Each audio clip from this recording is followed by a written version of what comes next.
L'ignorance du passé ne se borne pas à nuire à la connaissance du présent. Elle compromet, dans le présent, l'action même. Voilà ce qu'écrit l'historien Marc Bloch dans son Apologie pour l'histoire. C'est dans cet esprit que s'inscrit Roland Pfefferkorn, professeur de sociologie émérite à l'université de Strasbourg, spécialiste de l'analyse croisée des différentes formes d'inégalité sociale, avec son livre Laïcité, une aspiration émancipatrice dévoyée, publié chez Sileps en mai 2022. Il y propose un retour sur la construction historique de la laïcité, de la Réforme au début du XXe siècle. Il offre également un ensemble d'analyses sur ses impensés, ses points aveugles et ses dynamiques, de la Troisième République jusqu'à nos jours. Ce livre, étudié par les élèves, dresse un constat sans appel. Celui d'un idéal émancipateur dévoyé dans un sens identitaire, autoritaire et discriminatoire. Ce qui le conduit à encourager autant que possible un ressaisissement rationnel et politique, renouant avec les principes émancipateurs de la laïcité historique. Quels sont les principes majeurs de cette laïcité ?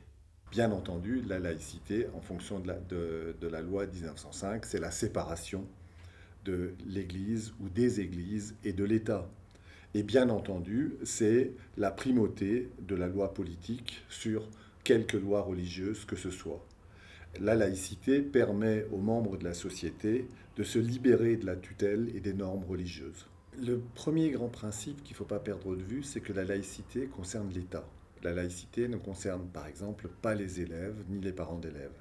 Les lois scolaires laïques concernent le programme forgé par la puissance publique, concernent les locaux qui ne doivent pas comporter ni de signes religieux comme un crucifix, ni être les lieux où on donne un catéchisme. Le catéchisme est possible, mais dans d'autres locaux que les locaux de l'école. Et enfin, dernier point, la laïcité concerne des personnels. Donc, pas de curé, pas de bonne sœur. Donc, c'est relativement simple. Quand on prend les lois laïques scolaires, historiques, c'est très clair. La laïcité concerne l'État. En aucun cas, les élèves, les parents d'élèves, que sais-je encore. Les grands principes de la loi 1905, et il suffit de relire les articles, se résument en deux mots. C'est liberté, liberté de conscience. Liberté de conscience signifie aussi liberté religieuse. On a le droit de croire ou de ne pas croire, quelle que soit la confession, liberté. On a le droit d'exprimer sa croyance, non seulement dans l'espace privé, mais aussi dans l'espace public, y compris de manière collective. Par exemple, les processions ne sont pas interdites. C'est conforme d'ailleurs aux conventions contemporaines européennes notamment. Donc la laïcité, en partant de la loi de 1905, c'est la liberté. Mais c'est aussi l'égalité. L'égalité de toutes et tous. L'égalité entre croyants et non-croyants. L'égalité entre croyants, quelle que soit la confession. Et puis enfin, dernier élément qu'il faut quand même rappeler, d'autant plus que cet élément n'est plus respecté véritablement, c'est que la laïcité, dans la loi de 1905, implique qu'il n'y ait pas de culte qui soit financé d'une manière ou d'une autre. Or, ce qui se passe, c'est qu'avec toute une série de lois qui ont été adoptées déjà en 1919, mais surtout après la Seconde Guerre mondiale, et particulièrement avec la loi Debré de 1959, il y a un financement considérable de l'État de l'enseignement confessionnel catholique privé. L'an passé, par exemple, c'est de l'ordre de 8 milliards dans le budget de l'État, ce qui n'est pas rien pour les dépenses de fonctionnement de ce type d'établissement. Mais en réalité, c'est beaucoup plus parce qu'il y a également les dons et les legs à des fondations catholiques diverses qui, de ce fait, sont financées indirectement par l'État également, dans la mesure où ça fait des rentrées fiscales en moins dans le budget de l'État. Et là, c'est difficile à évaluer, mais certaines évaluations vont à 14, voire 16 milliards par an. Qu'en est-il de l'origine de ce livre ? Pourquoi j'ai écrit ce petit livre? Alors, il y a des raisons immédiates, il y a des raisons plus lointaines. Alors, dans les raisons immédiates, c'était une suggestion, sollicitation de collègues après une intervention dans un séminaire de philosophie qui portait sur la question de l'universel. Et dans le cadre de ce séminaire, j'avais proposé une intervention sur la laïcité. Et il m'avait fortement encouragé de prolonger ma présentation qui les avait intéressés. Et donc finalement, j'ai écouté et j'ai proposé mon projet à un éditeur qui avait une collection dont le format me convenait a priori, donc un petit format, moins de 100 pages. Et je m'y suis mis et l'éditeur a accepté très vite. Et donc voilà, ça c'est les raisons immédiates. Mais en fait, les raisons profondes sont complexes. Bien sûr, elles tiennent en partie du fait que je suis né, que j'ai grandi dans un des 3 départements où les lois laïques historiques ne s'appliquent toujours pas. Je suis né en Moselle, je vis à Strasbourg, donc en Alsace. Nous sommes dans une zone de non-laïcité. Et donc mes premiers articles que j'ai publiés sur la question de la laïcité, je les ai publiés par rapport à la situation particulière de ces 3 départements où précisément la laïcité historique ne s'appliquait pas. Alors, ça a à voir directement avec ma trajectoire, faut être honnête. Quand j'étais enfant de chœur. Ça m'est même arrivé, encore vers l'âge de 14 ans, de lire l'épître en allemand à l'église le dimanche. J'ai été également, encore quand j'avais 16 ans, militant de la jeunesse étudiante chrétienne. Et c'est à ce moment-là que j'ai rompu avec la croyance. Et par conséquent, je n'allais plus à l'église. Donc il y a eu des gros conflits avec ma famille. Et par conséquent aussi, je n'allais plus aux cours de religion auxquels j'étais tenu d'aller parce que j'étais normalien instit. Et j'ai été sanctionné quand j'étais au lycée en classe de première parce que je n'allais plus à ces cours de religion. Et résultat, j'ai fait une lettre au recteur pour demander une dispense du cours de religion que j'avais motivé très simplement, motif de point athée, dispense qui était accordée à condition que je suive un cours de morale civique. J'ai appris plus tard, par un responsable du SNI, Syndicat national des instituteurs, que j'étais le premier élève instit qui avait refusé de suivre les cours de religion. Donc vous voyez que même les syndicats n'incitaient pas trop les élèves instit à se révolter en quelque sorte par rapport à cette obligation. Et donc c'est dès cette époque que la question m'a intéressé, mais vous voyez d'un point de vue très particulier. Très particulier, mais ce point de vue particulier en décalage permet aussi de juger la campagne de presse qui s'est développée en France, surtout après 1989, avec un regard un peu particulier. Comment est-il possible qu'une campagne de presse vise en permanence les membres d'une religion minoritaire dans le pays, sous prétexte de non-laïcité, alors qu'il y a le silence radio en permanence par rapport à la non-laïcité de 3 départements du territoire. Il y a quand même un paradoxe extraordinaire. Tous les contribuables français continuent à payer curés, pasteurs et rabbins en Alsace et en Moselle. En Allemagne, au moins, les contribuables peuvent se désinscrire de l'impôt religieux. En France, non. Donc là, il y a un paradoxe. Ensuite, il y avait d'autres paradoxes. Je me suis beaucoup intéressé aussi à la question de l'égalité entre hommes et femmes. Le paradoxe, et j'étais intervenu lors d'un colloque, je me souviens, à Paris 8, où des féministes intervenaient contre le voile et pour l'exclusion des filles si elles portent un voile. Et ça me semble hallucinant que de se revendiquer du féminisme, donc du droit des femmes, de revendiquer l'exclusion de l'école des filles sous prétexte d'un morceau de tissu, quel que soit par ailleurs le sens qui puisse être donné à ce morceau de tissu. Même si ce morceau de tissu devait signifier systématiquement et unilatéralement soumission, même dans ce cas-là, vouloir expulser les filles de l'école est un scandale absolu. Par ailleurs, j'ai eu l'occasion d'intervenir en Espagne et en Allemagne, de publier également des articles en espagnol et en allemand sur ce sujet, notamment dans des ouvrages collectifs, pour montrer quelle était la situation en France et le changement qui est intervenu en 2004, avec une rupture claire avec l'esprit et le texte des lois laïques historiques. Et on ne le répétera jamais assez, les lois scolaires laïques historiques ne concernent pas les élèves, ça concerne l'État. Ça concerne les programmes, les personnels, les locaux. Pas les élèves, encore moins les parents d'élèves. Ensuite, la loi de 1905 est une loi de liberté et d'égalité. Ce n'est en aucun cas une loi qui vise à interdire, à prescrire des vêtements. Il est tout à fait scandaleux de vouloir interdire tel ou tel vêtement, au même titre qu'en Iran, il est scandaleux d'obliger les femmes à porter un voile. Les deux sont tout aussi condamnables. L'État n'a pas à se mêler, que ce soit en Iran ou en France, de prescriptions vestimentaires, ni pour interdire, ni pour obliger.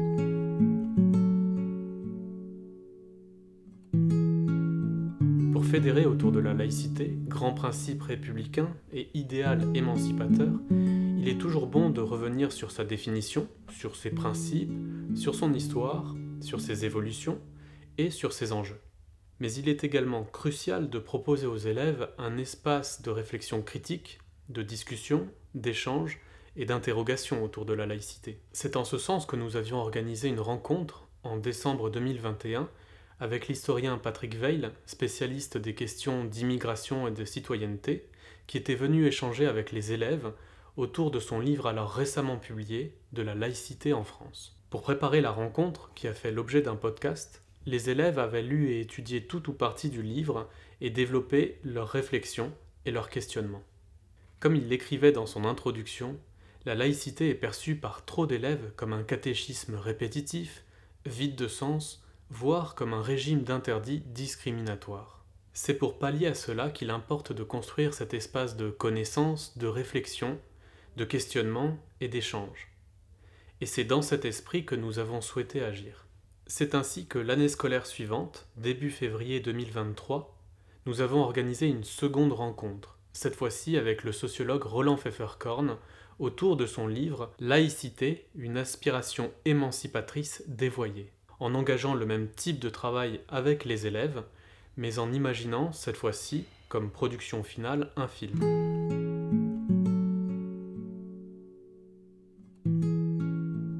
La finalité de ce film est d'offrir sous une forme ramassée et ordonnée les fruits de la rencontre des élèves avec le sociologue autour de son livre.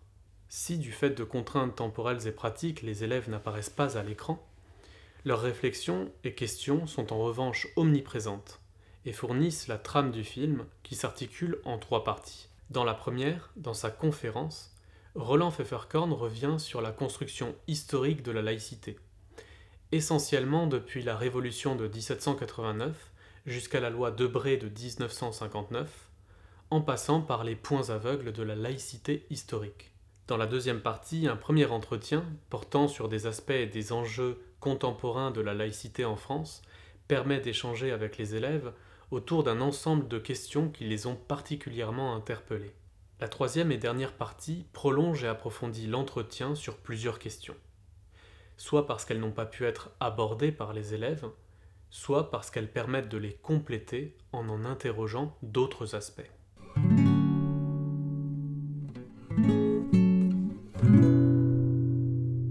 Ce que je vais essayer de faire, c'est vous présenter un petit peu le projet de ce petit livre. Comme vous avez vu, c'est un livre qui n'est pas très long, il fait moins de 100 pages, c'est un livre relativement didactique, je pense, écrit de manière assez simple pour expliquer des choses complexes et qui sont devenues très compliquées. Parce qu'aujourd'hui, il faut bien le dire, le mot laïcité est utilisé dans tous les sens, à tel point qu'à juste titre, on ne sait plus très bien ce que ça veut dire. Et c'est la raison pour laquelle j'ai essayé de présenter dans ce livre un petit peu comment cette idée de laïcité s'est développée historiquement.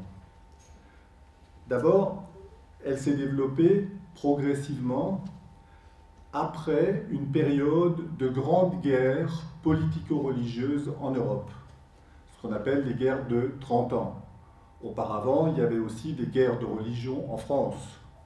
Et cette idée de laïcité, c'est-à-dire, je développerai notamment séparation des églises et de l'État, s'est développée progressivement chez certains philosophes, par exemple des philosophes de ce qu'on appelle les pré-Lumières. Vous avez entendu parler des Lumières, avec Voltaire, Rousseau, Diderot et quelques autres, mais déjà avant ces auteurs français-là, il y a d'autres auteurs, par exemple Spinoza ou Locke, qui avaient développé cette idée.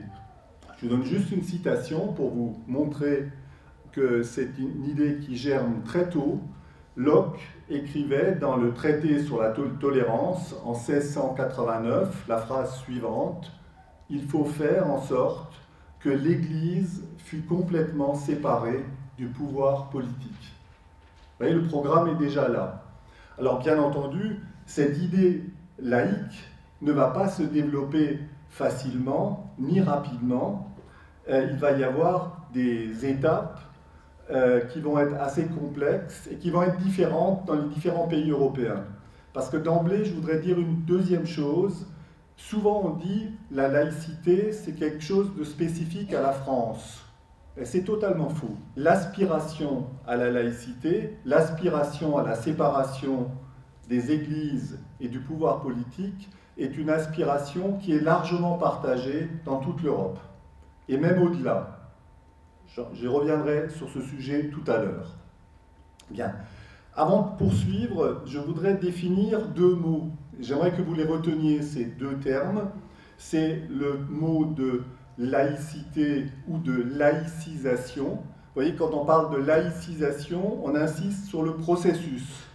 Le processus de mise en place progressive de pratiques qui ont à voir avec la laïcité. Donc la laïcisation concerne spécifiquement l'État. Ensuite, le deuxième concept, je vais développer un tout petit peu, c'est le concept de sécularisation.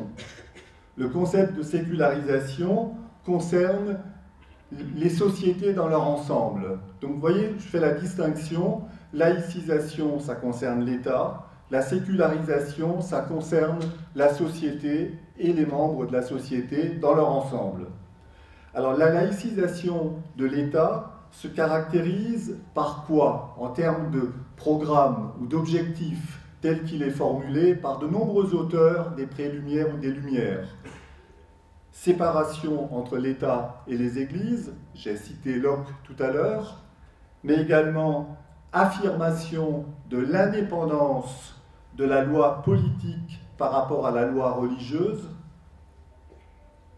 et enfin la primauté de la loi politique sur la loi religieuse. Donc ça concerne la laïcisation de l'État en termes de programme, si vous voulez, en quelque sorte.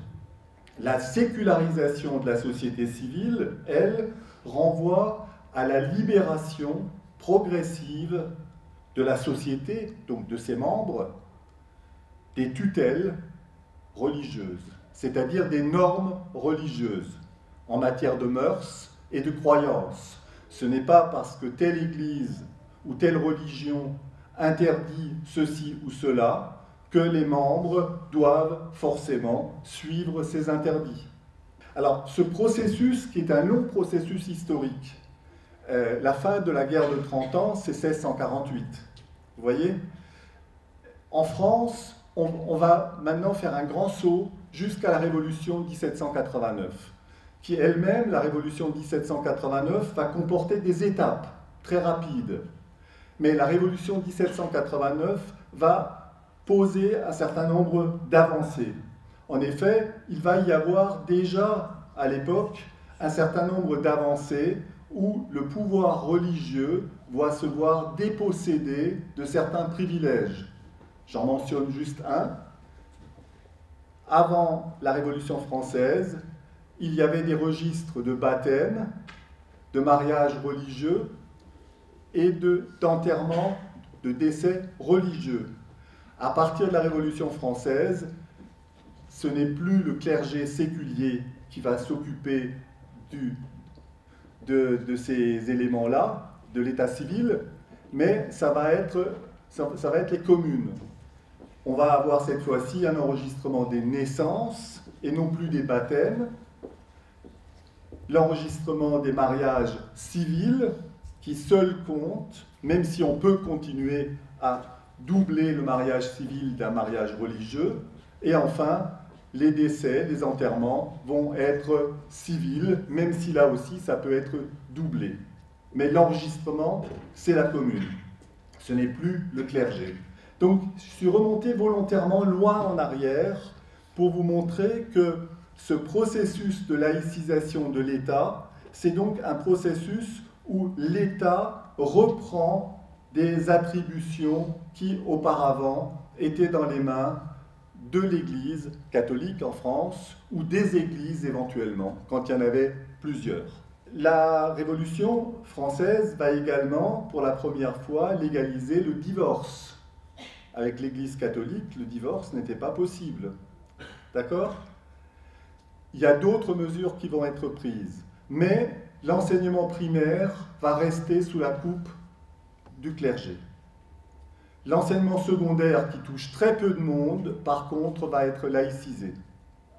Par la suite, avec Napoléon, on a un retour en arrière. Il y a d'autres mesures, je ne développe pas tout, hein. Il y a notamment le fait que les curés, s'ils peuvent continuer à être payés, il faut aussi qu'ils acceptent un certain nombre d'impératifs posés par le pouvoir politique. Ce qui fait qu'il y a une partie du clergé qui ne suit pas et qui n'est pas payée. Par ailleurs, les biens de l'Église sont saisis.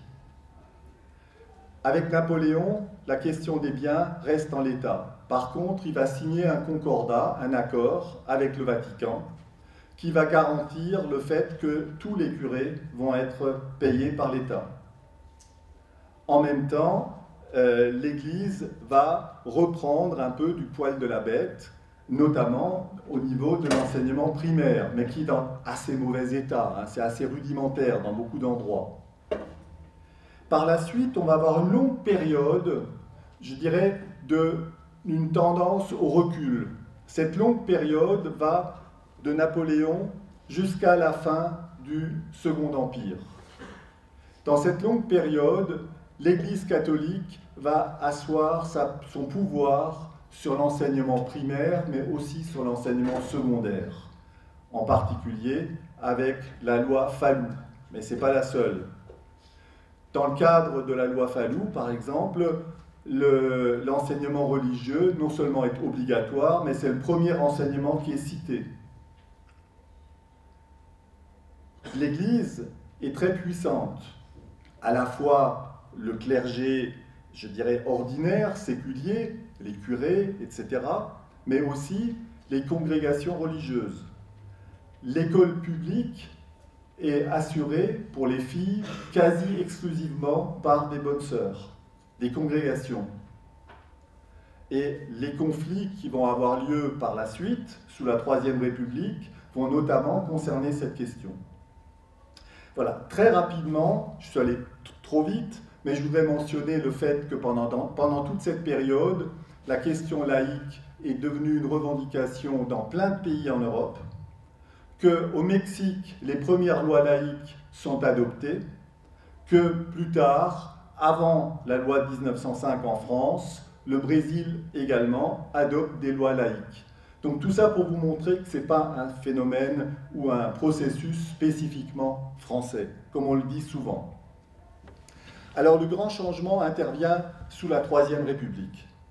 Sous la Troisième République, il va y avoir un processus, là aussi, graduel, mais qui n'est pas prévu au départ. Il va y avoir laïcisation de toute une série d'aspects de la vie collective. Laïcisation des enterrements, laïcisation des cimetières, laïcisation des hôpitaux, etc., etc. Et il va surtout y avoir les premières lois laïques concernant l'école. Et celles-ci, je vais les développer un petit peu, parce que c'est extrêmement important, et ça permet de mieux comprendre quelle était la nature de la laïcité historique telle qu'elle se met en place sous la Troisième République. Je précise aussi que sous la Commune, qui ne dure que quelques mois, des mesures laïques sont prises également, avant même que la Troisième République prenne un certain nombre d'initiatives. La Commune de Paris, par exemple, avait proclamé la séparation des églises et de l'État et interdit l'enseignement confessionnel dès le 2 avril 1871. Mais ça, on va l'oublier parce que c'est abrogé immédiatement après la défaite de la Commune. Alors, les lois scolaires laïques, ça, j'aimerais que vous les reteniez, parce que c'est très important. Ce sont, on les nomme souvent du nom des ministres qui les ont portées. Ce sont les lois Ferry et Goblet. Ferry, F-E-2-R-Y, Jules Ferry, et Goblet, G-O-B-L-E-T. Ce sont des lois qui sont adoptées en 1882 pour la loi Ferry et en 1886 pour la loi Goblet. La loi Ferry porte sur l'enseignement primaire obligatoire. En effet, jusque-là, l'enseignement primaire n'est pas obligatoire, mais il est quand même très développé. Dans beaucoup de villes, la quasi-totalité des enfants, sauf peut-être vraiment les plus pauvres, sont scolarisés. Dans beaucoup de régions rurales également, 80-90% des enfants sont scolarisés, mais souvent davantage des garçons que les filles. La loi Goblet, elle, va porter sur l'organisation de l'enseignement primaire. Je ne vais pas vous les donner dans le détail, le contenu de ces lois, mais je vais vous donner les principes de base de ces deux lois, qui sont très faciles à retenir. Il y en a 3. Et il faut bien les retenir parce que vous verrez, j'annonce en creux ce qui va poser problème dans les dernières décennies. Premier point, c'est la laïcité des programmes. Laïcité des programmes, je développe un tout petit peu. L'instruction morale et religieuse des lois Guizot et Fallou est remplacée par l'instruction morale et civique. Le catéchisme et la prière disparaissent de l'école publique. Les devoirs envers Dieu, qui figurent encore dans le texte réglementaire de juillet 82 du programme de morale du cours moyen du Conseil supérieur de l'instruction publique, ne disparaissent que dans l'entre-deux-guerres. Donc vous voyez, c'est pas aussi radical que ça, en fait. Donc, laïcité des programmes, premier point. Je précise tout de suite, je fais une parenthèse, vu que je viens de Strasbourg et que je suis originaire du département de la Moselle, que, en ce qui me concerne, c'est pas ça que j'ai rencontré. Quand j'allais à l'école primaire, j'avais le curé qui venait, dans le cadre de l'école publique, faire son cours de catéchisme 1 heure par semaine. Par la suite, quand j'ai passé le concours pour l'école normale d'instituteur, je devais suivre un cours de religion et j'ai été sanctionné quand je ne l'ai plus suivi. Parce qu'en Alsace et en Moselle, ces lois ne s'appliquent toujours pas à ce jour. Je ne développe pas davantage. Donc, laïcité des programmes. Deuxième point, laïcité des locaux scolaires, pour l'école publique, bien entendu. Ça signifie quoi? La suppression des crucifix dans les salles de classe ou sur les frontons des écoles. Là aussi, j'ouvre une parenthèse. Quand j'ai commencé à enseigner dans ma carrière, j'ai enseigné dans des classes de CPPN et de collège quand j'étais maître auxiliaire, et j'étais dans des salles où il y avait des crucifix. Personnellement, j'ai refusé de faire cours dans des salles où il y avait des crucifix, donc je décrochais le crucifix, je le posais de côté. Jusqu'au jour, parce qu'il était régulièrement raccroché, où je l'ai posé dans la poubelle, puis il n'est plus revenu. Mais pour vous dire que c'était encore il n'y a pas longtemps. Passons. Donc laïcité des locaux. Mais ça veut dire aussi autre chose. Ça veut dire que le catéchisme, qui peut bien évidemment continuer à être donné, par les ministres du culte doit avoir lieu ailleurs qu'à l'école publique, dans les locaux de la paroisse. Vous voyez? Et il faut préciser que la loi Ferry prévoit, à cause de cela, un jour par semaine où il n'y aura pas cours.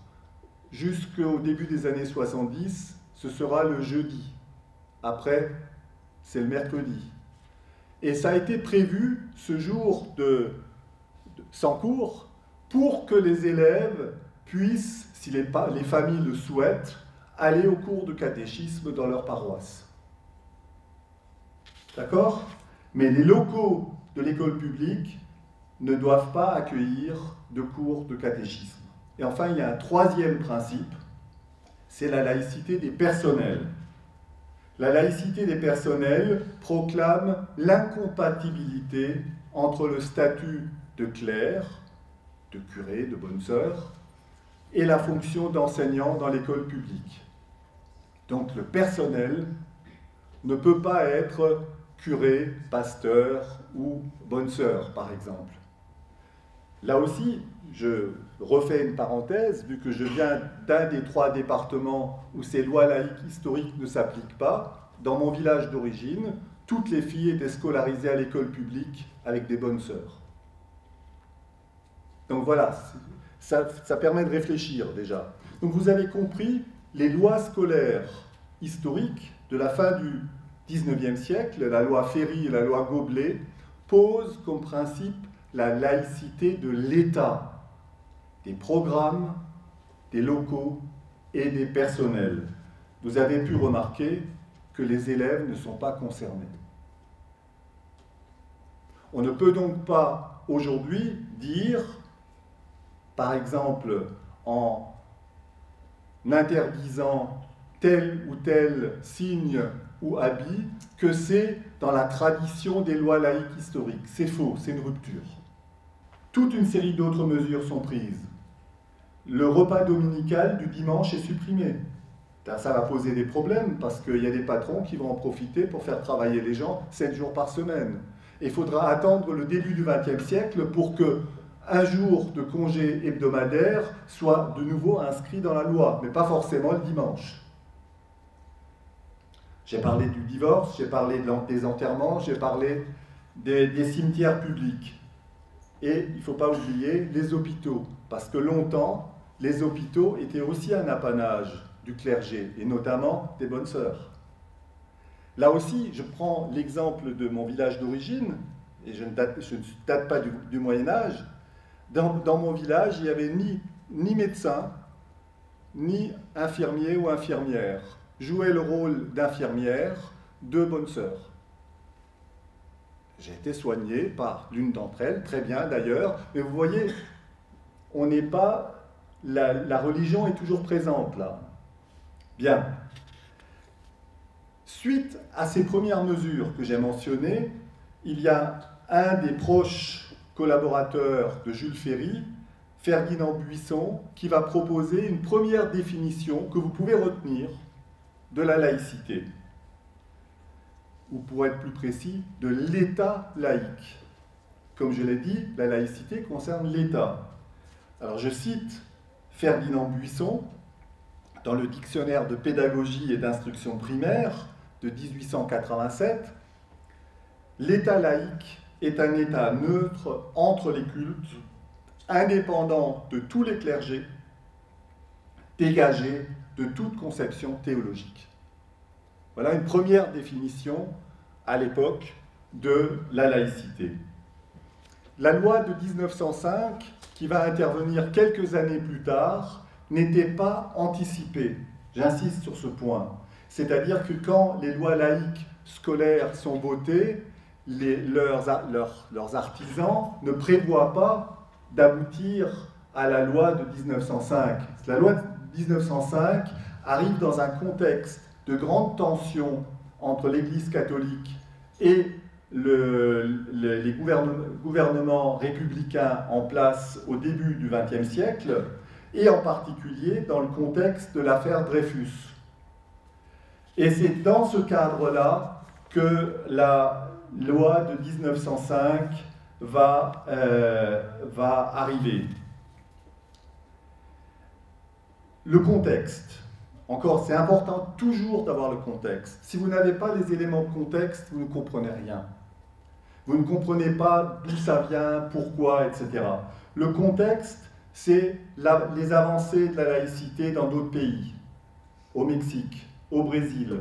Dans les débats parlementaires en France, on cite le Mexique, on cite le Brésil comme exemple à suivre par rapport à des mesures à mettre en place. Ensuite, autre élément de contexte, c'est la déchristianisation progressive, notamment du monde ouvrier, qui commence à être reconnue par l'Église catholique. Et enfin, en 1904, les congrégations religieuses sont interdites d'enseignement. Il faut rappeler ici que presque toutes les jeunes filles, en primaire, sont scolarisées à l'école publique avec comme enseignante des bonnes sœurs. Donc vous voyez l'emprise que la religion catholique continue à avoir sur les jeunes filles. Et donc là, le gouvernement Combes décide de mettre fin à cela. Résultat des courses, tension avec l'Église catholique, les relations diplomatiques avec le Vatican sont rompues, et finalement, on va s'acheminer vers la fameuse loi de 1905. Mais ça ne va pas être simple. Il va y avoir en fait toute une série de projets républicains pour mettre en place une laïcité de l'État. Au total, on peut identifier 8 projets. Le projet qui était porté par Émile Combes est qualifié parfois de laïcité intégrale, mais il ne pourra pas mettre en œuvre son projet parce qu'il est obligé de démissionner suite à un scandale. C'est la raison pour laquelle c'est Aristide Briand qui va porter le projet, d'abord dans la commission qui est chargée de préparer, qui va le défendre dans les discussions parlementaires à l'Assemblée et au Sénat qui vont durer des mois, qui va être soutenu par Jaurès, alors qu'auparavant il soutenait Combes, et finalement c'est le projet Briand qui va aboutir, que je vais vous présenter succinctement. Mais il faut bien voir que c'est une discussion longue. Ce n'est pas un projet qui est adopté en 2 ou 3 semaines et on ne discute pas, rien n'est négociable. C'est un projet où on discute pendant des mois dans les 2 assemblées. Et au bout du compte, le projet est voté par une très large majorité, parce qu'évidemment, il y a plein de points qui sont discutés, il y a des amendements qui sont acceptés, d'autres non, etc., etc. En gros, il y a une grande opposition qui se dégage dans cette discussion. Il y a ceux qui souhaitent une séparation radicale de l'État et de l'Église, mais dans la tradition de ce qu'on appelle le gallicanisme concordataire. Ça, il faut que je vous l'explique. Qu'est-ce que c'est que cette histoire de gallicanisme? En fait, le gallicanisme, on en parlait à l'époque de la royauté, c'était un système de relations entre l'État, à l'époque l'État royal, et l'Église catholique, qui fait que dans le cadre du gallicanisme, il y avait un accord étroit à l'époque royale entre l'Église et le pouvoir royal, mais le pouvoir royal était prédominant, mais en même temps il s'appuyait sur l'Église pour sa légitimité, hein, son pouvoir royal émanait de Dieu, et en même temps l'Église avait des avantages avec ses liens avec le pouvoir royal. Donc ça c'est le gallicanisme. Alors Combes et ceux qui suivent Combes proposent un gallicanisme d'un nouveau type. C'est un gallicanisme où la séparation doit être une arme de combat contre les religions. C'est-à-dire la séparation doit être une arme pour combattre les religions. Alors que Briand, rejoint par Jaurès, défend une autre position. Il défend la position de l'autonomie totale des églises, mais la séparation est conçue comme une indépendance réciproque de l'Église et de l'État. Pour le dire autrement, l'Église ne se mêle pas des affaires de l'État, l'État ne se mêle pas des affaires de l'Église. Donc c'est cette position-là qui va l'emporter en décembre 1905, et la loi est qualifiée par Jaurès de loi libérale, juste et sage, et qui est votée de manière très large. Alors un mot encore pour le contexte. Cette loi de séparation libérale s'inscrit dans le cadre de toute une série d'autres lois libérales qui sont adoptées dans la même période.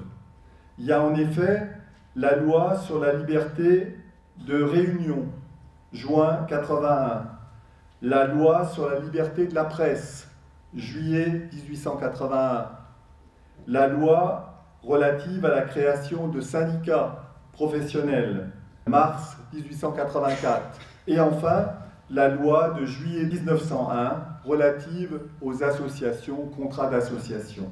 Donc vous voyez, on a là des lois libérales, des lois de liberté. Alors maintenant, je voudrais préciser cela en ce qui concerne la loi de 1905 de séparation de l'Église ou des Églises et de l'État. En effet, à l'époque, l'Église qui est de loin ultra dominante, c'est l'Église catholique. Les Églises protestantes sont ultra minoritaires et la religion juive est ultra minoritaire aussi. Par contre, ces religions, juives et protestantes, ont été reconnues dès la Révolution, après la Révolution de 1789, quelques années plus tard, et ça a été confirmé sous Napoléon. Donc l'Église catholique n'a plus de monopole, mais elle reste largement dominante. Alors maintenant, je vais vous lire des choses que vous connaissez, probablement, parce que c'est des articles que tout le monde normalement connaît, parce qu'on en a beaucoup parlé, et on va après les discuter un tout petit peu.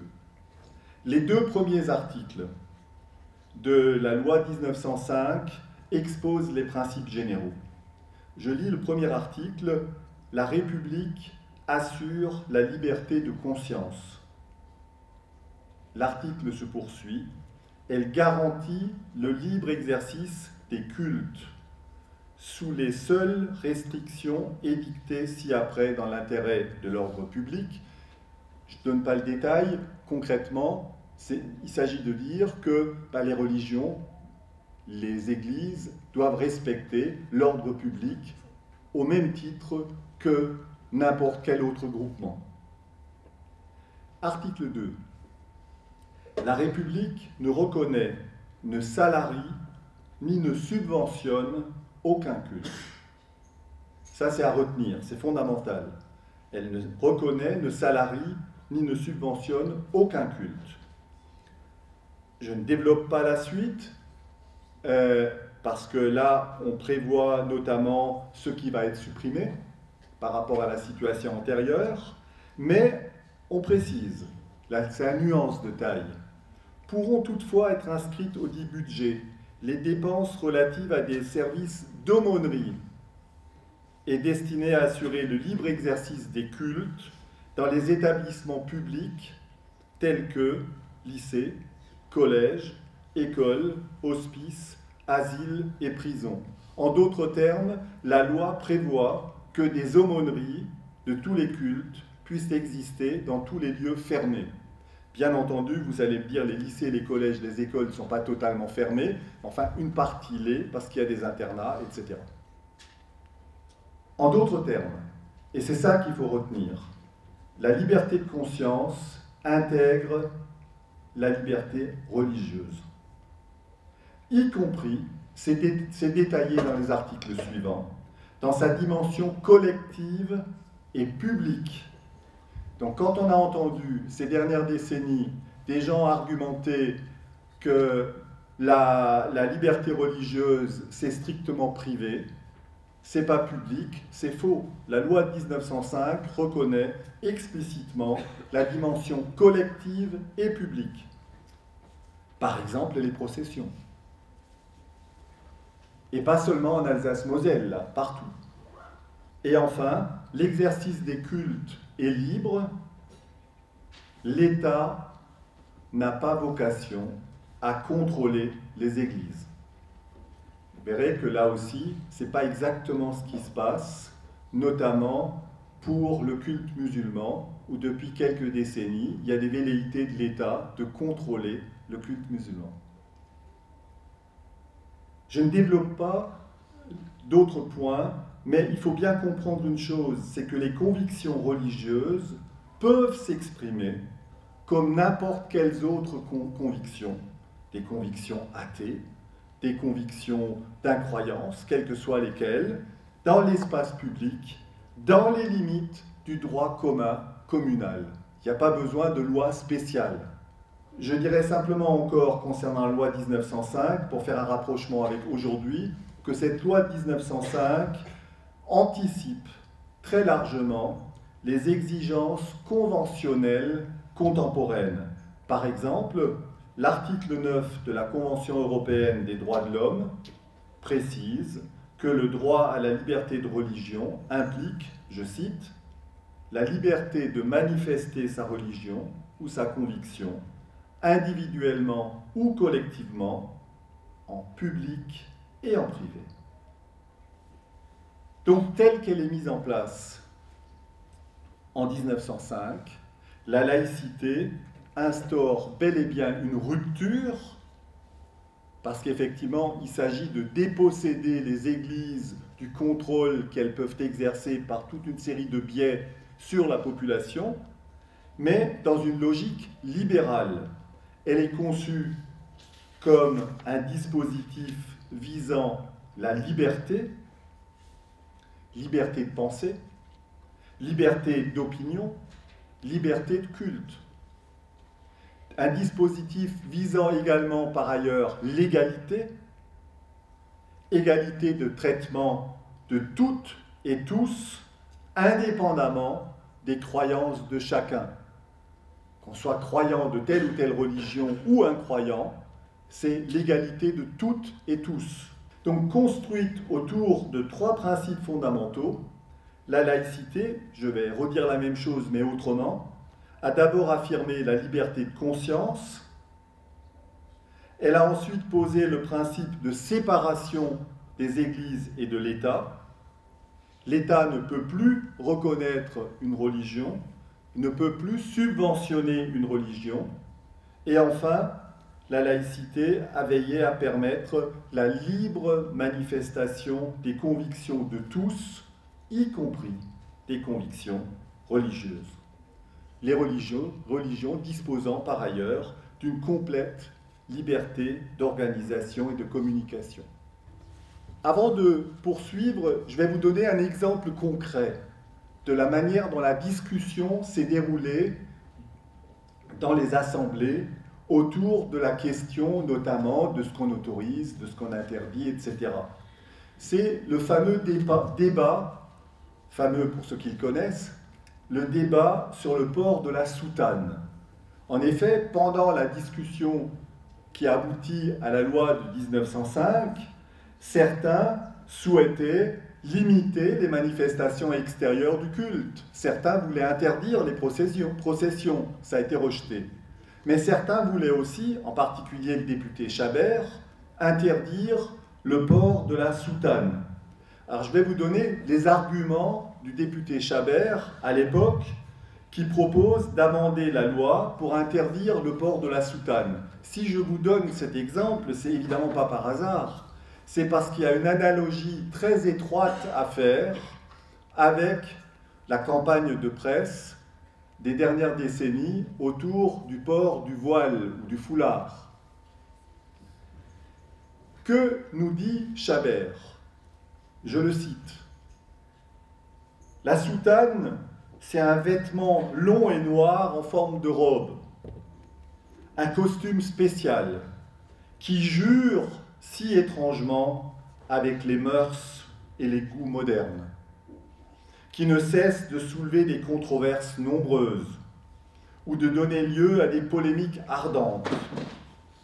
Et quand il demande l'interdiction du port de la soutane, il déclare le faire, je le cite, il déclare en faire, je le cite, une œuvre de paix, d'union, d'honnêteté, de logique et d'humanité. La plupart des arguments que je vais vous donner sont tels quels dans les interventions de Chabert, mais je ne dis pas à chaque fois, je le cite. Le port de la soutane n'est pas une obligation religieuse. Et dans certains pays, les prêtres catholiques s'habillent comme tout le monde.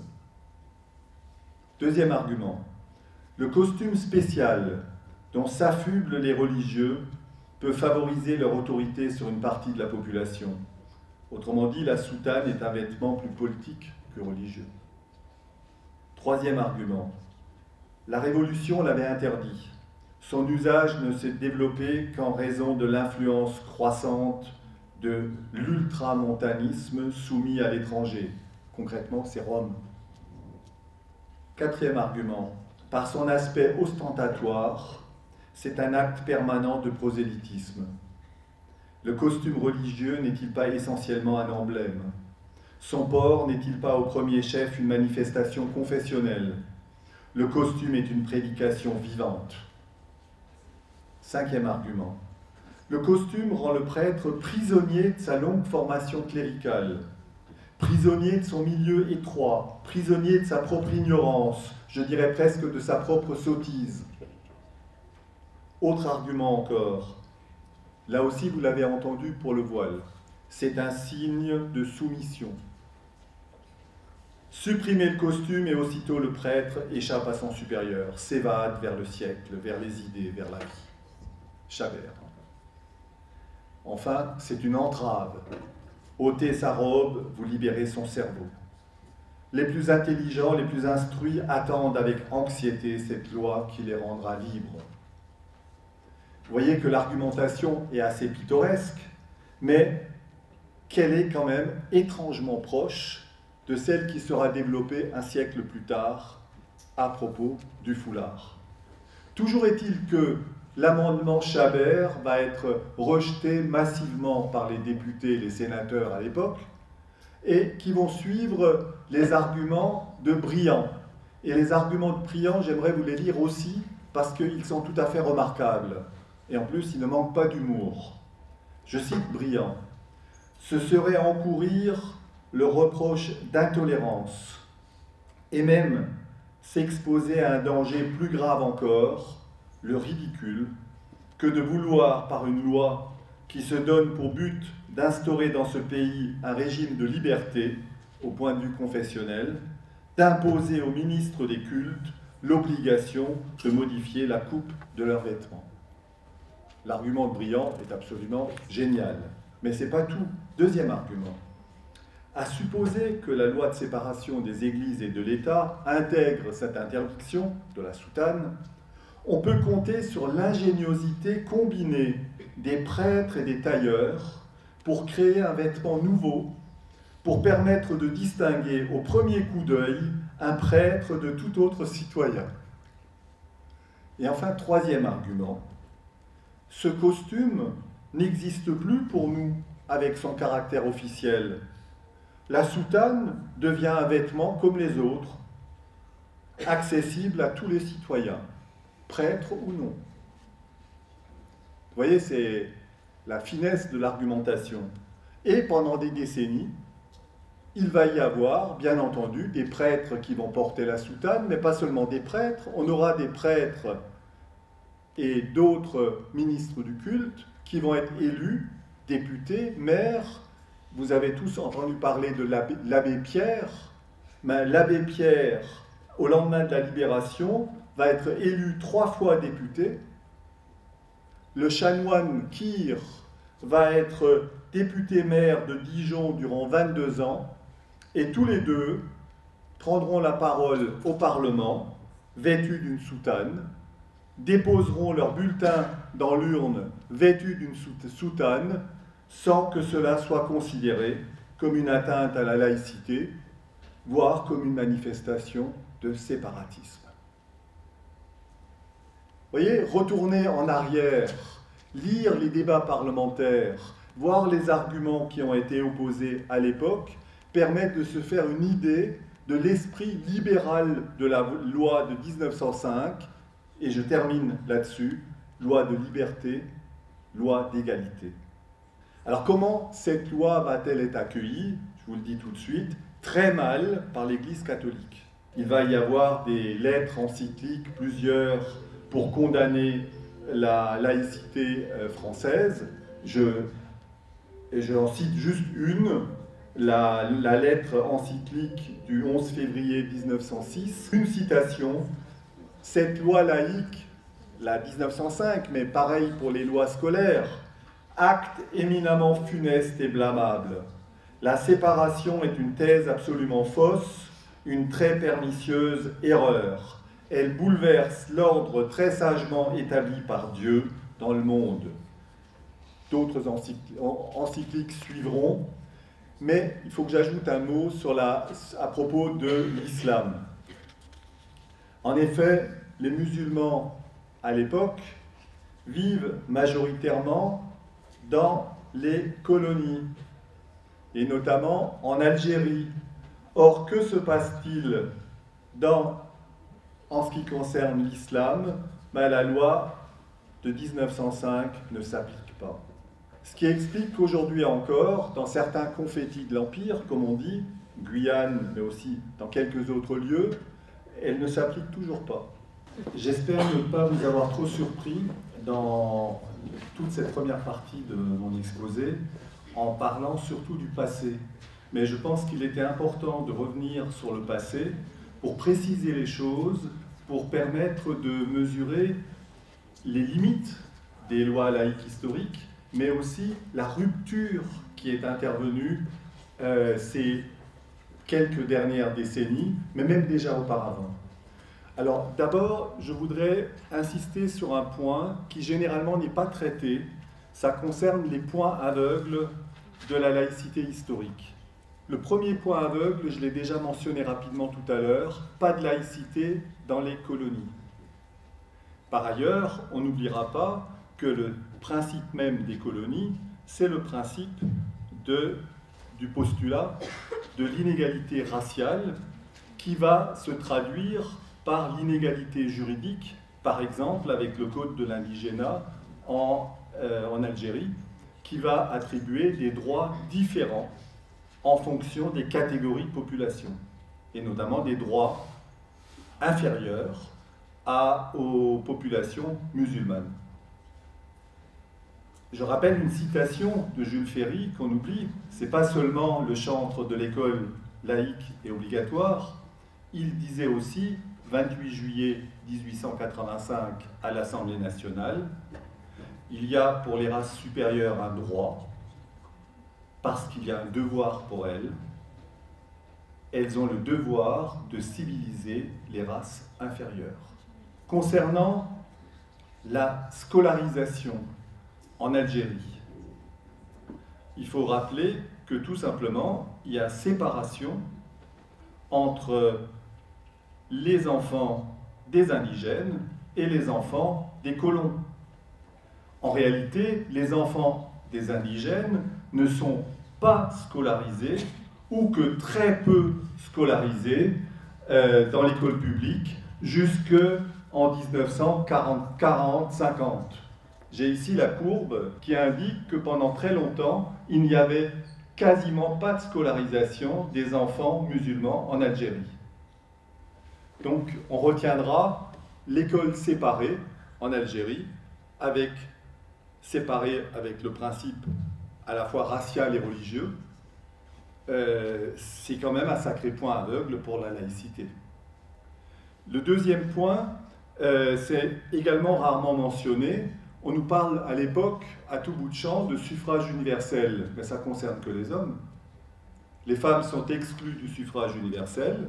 Par ailleurs, elles sont infériorisées et scolarisées à part. N'oubliez pas que l'école primaire communale sépare les filles et les garçons.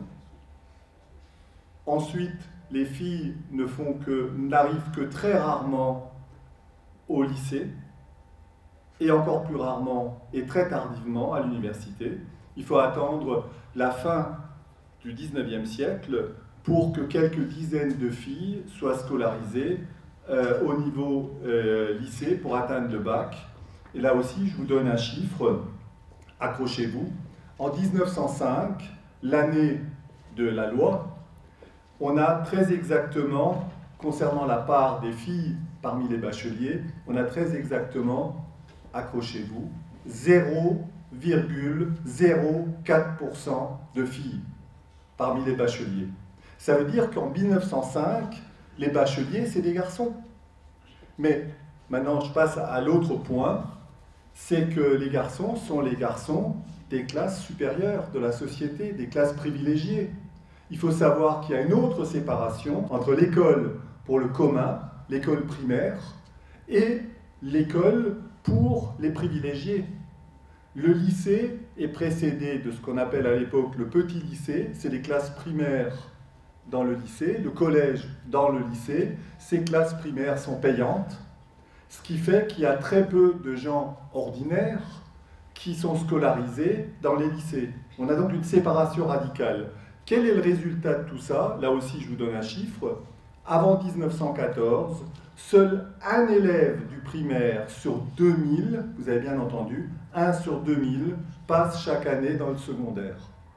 Donc, on retiendra que concernant la laïcité scolaire, elle est bridée par une double, voire une triple séparation, séparation filles-garçons, séparation entre le primaire d'un côté, le secondaire et le supérieur de l'autre, et séparation enfants de colons et enfants des indigènes.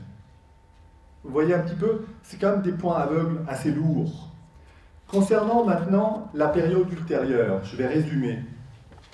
À partir de la guerre de 14-18, en fait, l'Église et l'État vont communier ensemble dans la religion de la patrie. Certes, les rapports diplomatiques ne sont pas encore établis, mais dès 19, il y a des avantages qui sont donnés à des écoles privées confessionnelles catholiques.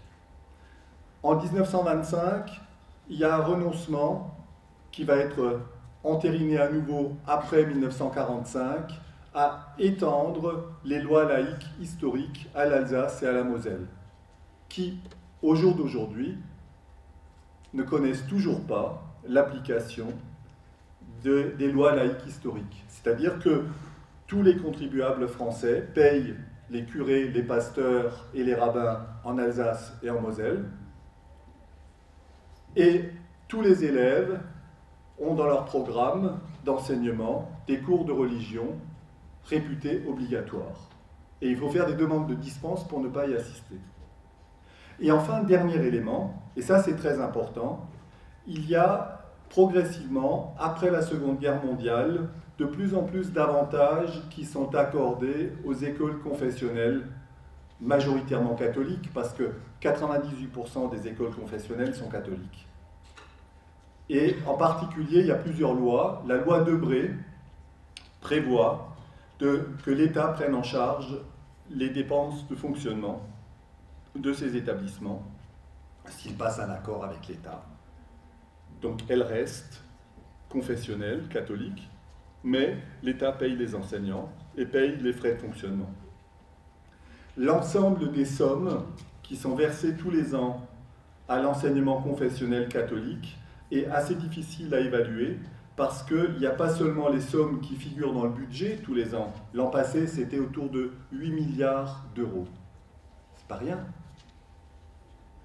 Mais il y a beaucoup plus parce qu'il y a aussi des dons, il y a des legs accordés à des fondations catholiques, ce qui fait que certains évaluent jusqu'à 14 ou 16 milliards les sommes qui sont attribuées tous les ans à l'État, parce que tout simplement ces sommes, via les dons et les legs, échappent au fisc. Deuxième mouvement important, et ça c'est une innovation aussi qui est rarement soulignée, c'est qu'il y a la mise en place, à partir de 1957, mais en réalité surtout après, au cours de la Ve République, la mise en place d'un rituel politico-religieux tout à fait nouveau. C'est la visite au Vatican. En effet, quand René Coty, en 1957, va pour la première fois au Vatican en tant que chef d'État, le président à l'époque ayant peu de pouvoir, on est sous la 4e République. C'est la première fois qu'un chef d'État français se rend au Vatican depuis, accrochez-vous, depuis Charlemagne. C'est-à-dire que ça ne se faisait pas, en particulier pas dans le cadre de la séparation Église-État. Et à partir de 1958, tous les présidents, sauf un, Pompidou, qui meurt au cours de son mandat, tous vont se rendre une fois, 2 fois, 3 fois, Macron y était déjà 3 fois, au Vatican. Et ils vont tenir des propos, vous en souvenez peut-être, comme Nicolas Sarkozy, où il place le curé au-dessus de l'instituteur. Ce qui est quand même un paradoxe qu'un président de la République, à la tête de l'État, place le curé avant l'instituteur. Mais notre président actuel a fait mieux. Il a innové.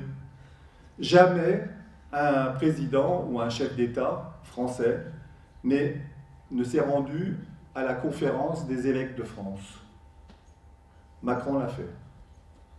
Non seulement il l'a fait, mais comme certains d'entre vous l'ont relevé, il y a tenu un discours qui est totalement anti-laïque, en prétendant notamment réparer le lien entre l'Église et l'État. Donc vous voyez, je n'ai pas parlé pour le moment de la campagne de presse anti-voile qui s'est développée surtout à partir de 1989. Je n'ai pas parlé du processus qui a conduit à la mise en place de la loi de 2004 interdisant les signes religieux dont le voile, c'est quelque chose qui va à l'opposé des lois laïques historiques. Je n'ai pas parlé pour le moment de la dernière loi séparatisme, qui remet en cause directement la liberté associative. Toutes les associations, pas seulement les associations cultuelles.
Je vous remercie pour la question et je vais vous donner une réponse relativement claire et simple. Bien entendu, il existait quelques pressions sur quelques rares élèves. Bien entendu. Ceci dit, quand ces pressions dépassaient ce qui est admissible, on pouvait très bien utiliser les lois concernant le harcèlement pour lutter contre ces pressions.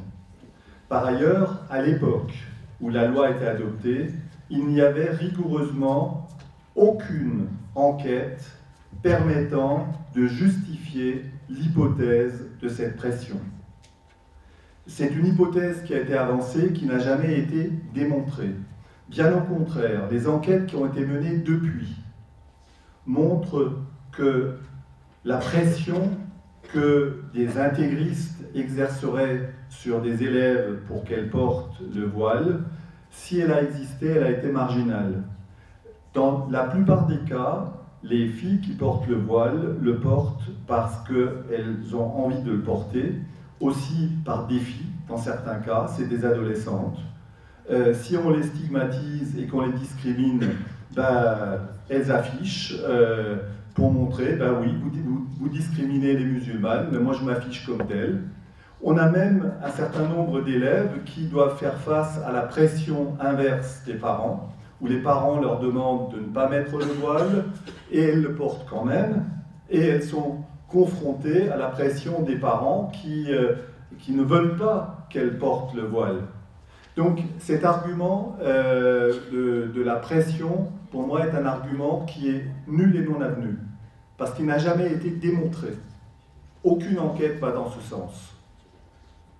De même, l'argument, j'anticipe un peu, comme quoi les intégristes, catégorie très vague et très générale, seraient liés aux terroristes, autre catégorie très vague et très générale, et donc tous les musulmans sont plus ou moins liés à de l'intégrisme, voire à du terrorisme.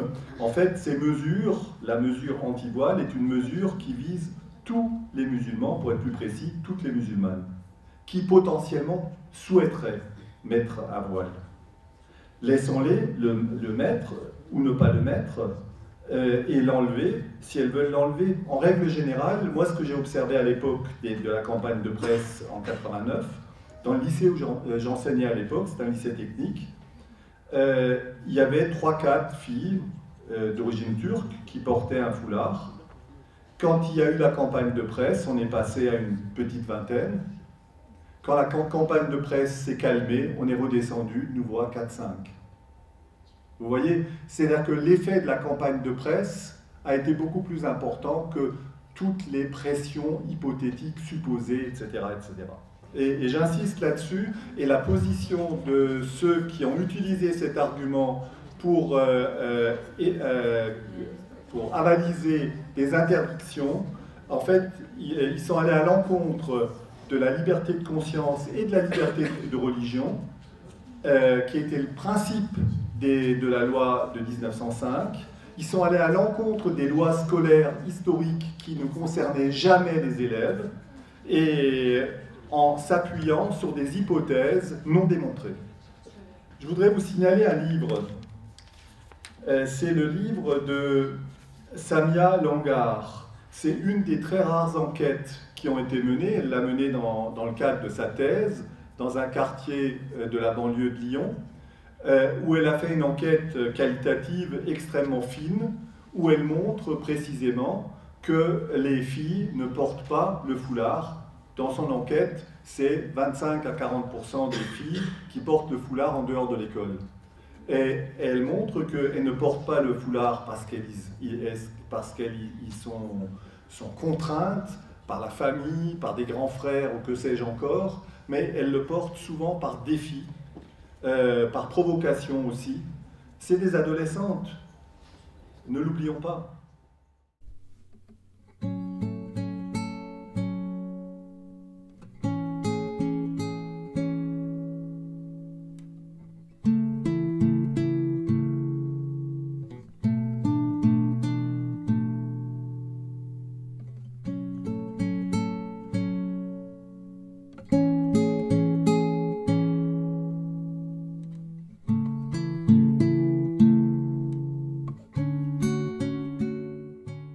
Comme j'ai essayé de le montrer aussi dans mon petit livre, la mise en place de la laïcité historique s'est faite en dehors de la prise en compte de la moindre égalité entre hommes et femmes. Les femmes n'avaient pas le droit de vote, les filles étaient scolarisées à part, et elles étaient totalement sous-scolarisées, aussi bien en secondaire que dans le supérieur. Deuxième remarque, si on veut interpréter le sens du voile ou du foulard, il est bien évident que plein d'interprétations sont possibles et libres aux uns et aux autres de l'interpréter dans un sens ou dans un autre. Ça ne me pose pas le moindre problème. Par contre, vouloir exclure les filles d'un établissement scolaire sous prétexte qu'elles portent un symbole de soumission, ça me semble absolument hallucinant d'un point de vue féministe. D'un point de vue féministe, ce qui doit primer, c'est la formation, c'est la scolarisation, et non pas l'exclusion de l'école parce qu'elle porterait un symbole de soumission. Par ailleurs, les symboles ou les significations accordées à des signes, quels qu'ils soient, peuvent être extrêmement variables. La question que je pose là aussi, a-t-on demandé aux filles quelle signification elles donnent au voile qu'elles portent? Il y a un auteur qui l'avait fait dans un essai, c'était peut-être pas forcément très rigoureux d'un point de vue sociologique, mais au moins il a fait ce travail et il a montré que les significations étaient extrêmement diverses. Et ça me semble assez évident. Mais moi je veux bien suivre celles qui disent le voile est un symbole de soumission, ce qui n'est pas forcément le cas. Je répète, les significations sont variées, mais même dans ce cas-là, on ne peut pas justifier l'exclusion des filles de l'école avec cet argument.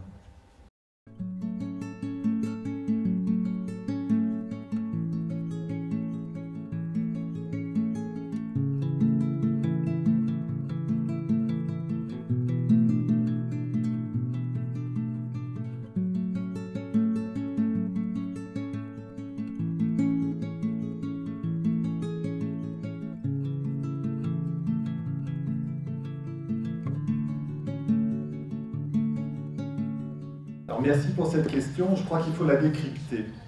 Et je crois qu'on peut la lire de deux manières. Est-ce que la question concerne la mise en place d'écoles confessionnelles musulmanes ou est-ce que ça concerne les écoles confessionnelles catholiques?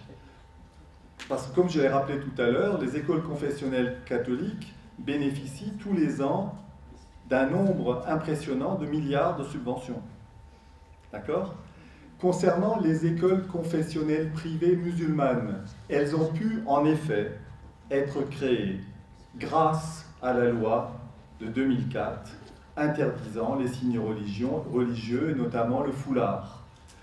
Avant 2004, il n'y avait aucune école privée musulmane en France. Ce qui fait que les filles qui ont été exclues de l'école au moment où la loi a commencé à s'appliquer, en 2004, beaucoup ont été scolarisées dans des écoles privées, confessionnelles, musulmanes, en Belgique, où il en existait. Par exemple, dans ma région, en Alsace, il y a eu plusieurs dizaines de filles qui ont été exclues, et un grand nombre d'entre elles ont été scolarisées en Belgique dans ce type d'école. En d'autres termes, l'argument qui consiste à vouloir légiférer par une interdiction du voile est un argument qui, finalement, donne de la clientèle à des écoles confessionnelles musulmanes privées qui, sans cela, n'en auraient pas de clientèle.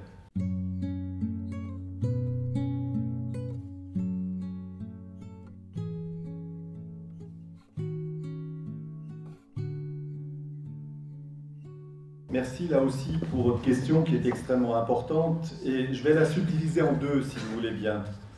Je répondrai d'abord de manière très claire que bien évidemment cette loi est une loi de stigmatisation, que bien évidemment les personnes présumées musulmanes vont se sentir discriminées, stigmatisées par ce type de loi, bien évidemment. Mais je voudrais développer davantage encore par rapport au mot que vous avez utilisé à la fin de la question, la République. Le problème de cette République, qu'est-elle? C'est une République abstraite, mythique, parce que, comme je l'ai rappelé tout à l'heure, la République était aussi colonialiste. La République était une République qui excluait les femmes du suffrage universel. La République était une République très bourgeoise qui excluait les enfants des familles ordinaires de la poursuite de la scolarisation dans le secondaire ou dans le supérieur. Donc il faudrait savoir de quelle République on veut parler. Alors à ce sujet, je voudrais mentionner deux livres récents qui apportent beaucoup d'éléments, ainsi que celui de Samia Longar que j'ai déjà cité. Ces livres, c'est d'abord le livre d'un philosophe, La République, quelle valeur? Et le sous-titre est très intéressant, Essai sur un nouvel intégrisme politique. Vous voyez, c'est l'intégrisme politique de la République. L'auteur Jean-Fabien Spitz est professeur émérite de philosophie. Et l'autre ouvrage, c'est l'ouvrage d'un autre collègue, qui est professeur de sciences politiques à Lyon, qui s'appelle Hawes Seniger. Le titre, là aussi, est très clair. La République autoritaire. C'est le titre. Le sous-titre, Islam de France et illusion républicaine. 2015-2022. Il s'intéresse à cette période. Ces trois ouvrages, qui ont été publiés récemment, sont extrêmement intéressants pour approfondir ce qui est en jeu. Je considère pour ma part que la loi de 2004 est une loi liberticide qui n'est en aucun cas dans la continuité des lois laïques historiques. C'est une rupture radicale. Et pour ma part, je condamne aussi bien les obligations vestimentaires édictées par tel ou tel État que les interdits vestimentaires édictés par tel ou tel autre État.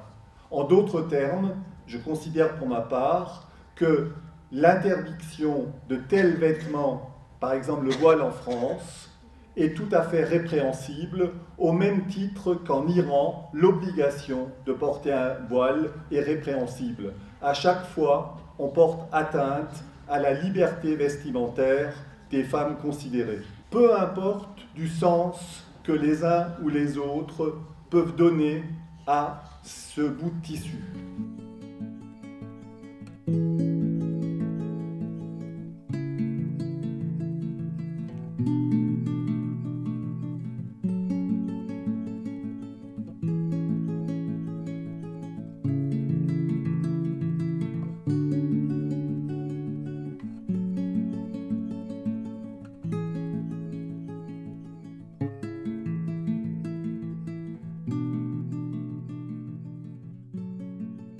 La réponse est parfaitement claire. Cette phrase, non seulement en elle-même, est contraire au principe laïque. Le principe laïque central, c'est la séparation des églises et de l'État, et non pas la réparation d'un pseudo-lien qui serait rompu. Il n'y a pas de lien à y avoir entre les églises et l'État. Les églises doivent être indépendantes, l'État doit être indépendant des églises.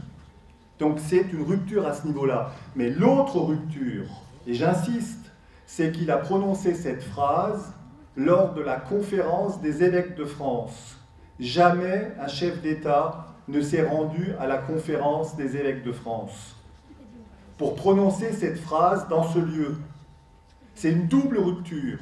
Si vous voulez, c'est une synthèse de cette catho-laïcité dont j'ai essayé de parler tout à l'heure.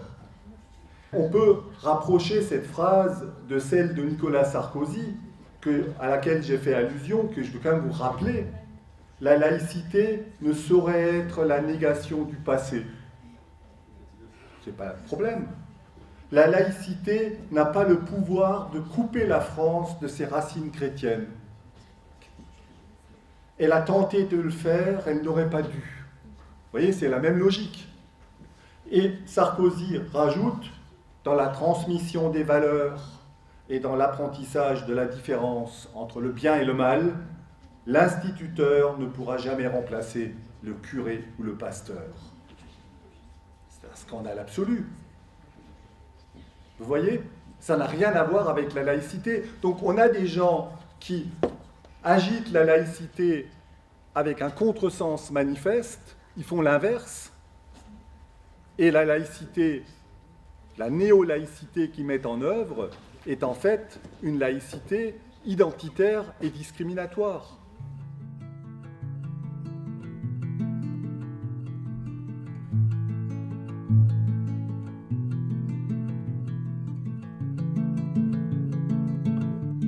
C'est une question difficile parce qu'il est évident que tout État, tout pays est marqué par son passé. Et effectivement, dans les siècles précédents, la religion catholique était largement dominante et donc il y a toute une série d'éléments qui se sont inscrits dans le quotidien qui ont à voir avec cette religion-là. Donc là, la réflexion qu'il faudrait peut-être engager, mais c'est une hypothèse, c'est qu'on pourrait envisager, par exemple, de rajouter, moi je suis pour les congés, hein, surtout quand ils sont payés. Ben oui, on pourrait rajouter quelques jours de congés supplémentaires. Pourquoi pas?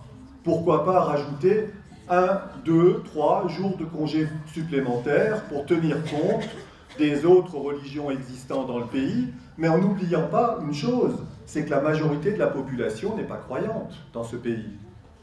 Toutes les enquêtes le montrent. Par exemple, dans votre génération, vous avez autour de 17-18 ans, dans votre génération, les enquêtes montrent qu'on a moins d'un tiers des jeunes qui sont croyants. Et dans les générations plus âgées, on en a un peu plus. Parce que tout simplement, ils ont été socialisés à une époque, notamment dans leur jeunesse, à une époque où il y avait plus de croyances, où la religion était plus présente, notamment la religion catholique.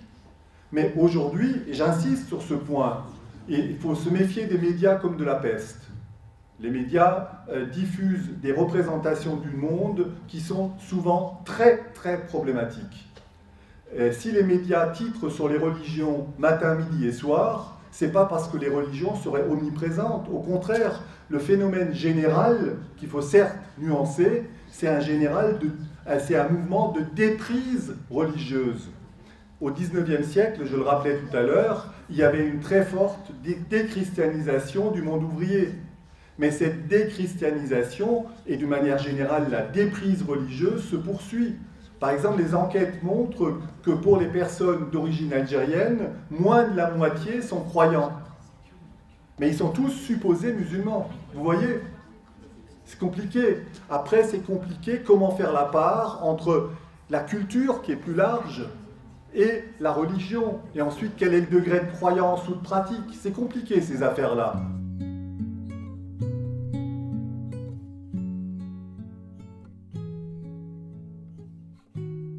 Comme vous avez vu, Nicolas Sarkozy avec sa déclaration au Vatican, Emmanuel Macron avec sa déclaration à la Conférence des évêques de France, vont clairement à l'encontre de la loi de 1905. Donc eux, ils sont déjà en train de détricoter la loi laïque historique. Par contre, ils ont mis en place une loi discriminatoire, celle de 2004, et, on ne va pas l'oublier, la loi séparatisme de 2021, qui est un danger pour toutes les associations.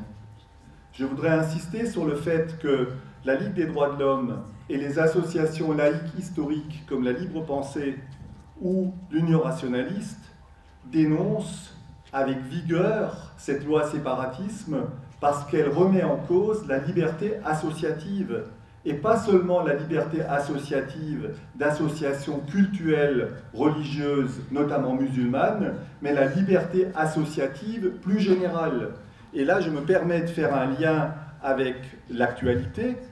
Le fait de vouloir augmenter l'âge de la retraite, ça signifiera aussi qu'on aura moins de retraités actifs dans les associations, parce qu'ils auront été usés 2 ans de plus au travail. Par ailleurs, les associations ont perdu beaucoup de leur financement quand les collectivités locales ont vu leur budget resserré par l'État central.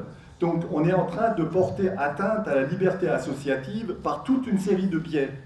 Là, la loi séparatisme permet, par exemple, oblige les associations de signer une espèce de contrat d'engagement républicain extrêmement vague, extrêmement flou, mais qui permet ensuite de refuser des subventions. Et même l'État va poursuivre une municipalité parce qu'elle finance une association. L'État, via la préfecture, va considérer que l'association, par exemple, de lutte contre le nucléaire ou de lutte contre tel projet discutable, ne doit pas être financée d'une manière ou d'une autre parce qu'elle porterait atteinte aux biens, elle prônerait la désobéissance civile, que sais-je encore. Est-ce qu'il faut refonder, oui, en supprimant les mesures qui ont été prises en 2004 et en 2021 et revenir à l'idée originelle des lois scolaires et de la loi laïque de 1905 et évidemment en développant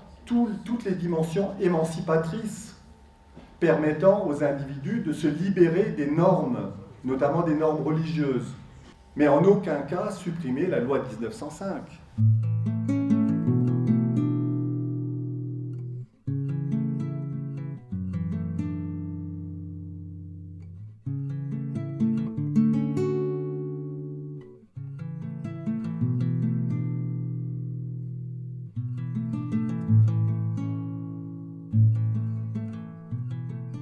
loi de 2004, c'est la loi qui, avec le discours officiel, interdit les signes religieux ostensibles à l'école. Il faut être clair là-dessus. Aussi bien les interventions du président Chirac à l'époque que les discussions au Parlement le montrent, il n'était question rigoureusement que de voile ou de foulard. Il n'était pas question d'autre chose. Ensuite, on a euphémisé la chose, mais la loi de 2004 est clairement une loi visant à interdire le foulard des musulmanes à l'école. Donc ça, c'est sur le fond. On a vu ensuite qu'après, en plus, la loi de 2004, il y a eu régulièrement, encore aujourd'hui, des offensives pour aller plus loin, pour viser les parents d'élèves accompagnant des sorties scolaires, pour viser des jeunes filles se baignant en burkini dans une piscine, pour viser des jeunes filles portant telle ou telle tenue jugée islamique par je ne sais trop qui, etc. Donc on est là dans des mesures coercitives, des mesures répressives, des mesures d'interdiction. Or, comme je l'ai dit tout à l'heure, les lois laïques historiques sont des lois de liberté et d'égalité. Ici, on est tout à fait à l'opposé. On a là une loi discriminatoire qui vise en premier lieu et principalement les musulmanes, même s'il y a quelques autres adeptes d'autres religions qui peuvent être visés. Je pense par exemple aux Sikhs. Mais c'est clairement une loi discriminatoire vis-à-vis des musulmanes. Donc ça, c'est vraiment un point fondamental. On ne respecte pas la liberté vestimentaire, on ne respecte pas l'égalité de toutes et de tous devant la loi.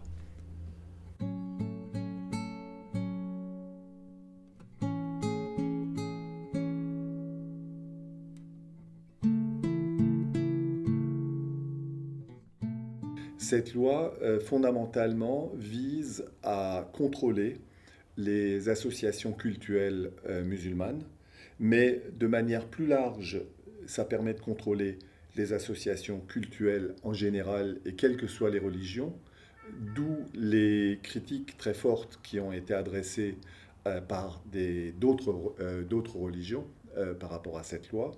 Et par ailleurs, c'est une loi qui porte atteinte au fonctionnement même plus large de toutes les associations, comme on a pu le voir récemment avec des interventions de préfets visant à conditionner des subventions publiques, par exemple de municipalités, à des associations en considérant par exemple que telle association, parce qu'elle a un but de protéger l'environnement ou elle a comme but de s'opposer à l'implantation de centrales nucléaires, ne serait pas légitime à recevoir des subventions publiques. Ici, c'est extrêmement grave parce que on va à l'encontre non seulement de la loi de 1905, mais on va également à l'encontre des lois de liberté concernant notamment la liberté associative qui ont été adoptées dans la même période.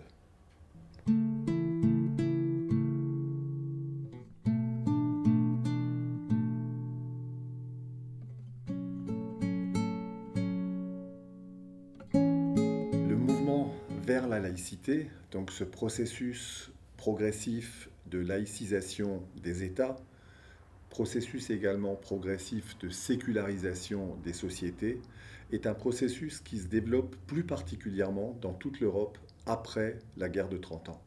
Et il faut rappeler ici que les guerres de 30 ans ont fait des ravages dans toute l'Europe et que c'était des guerres qu'on peut qualifier de nature politico-religieuse.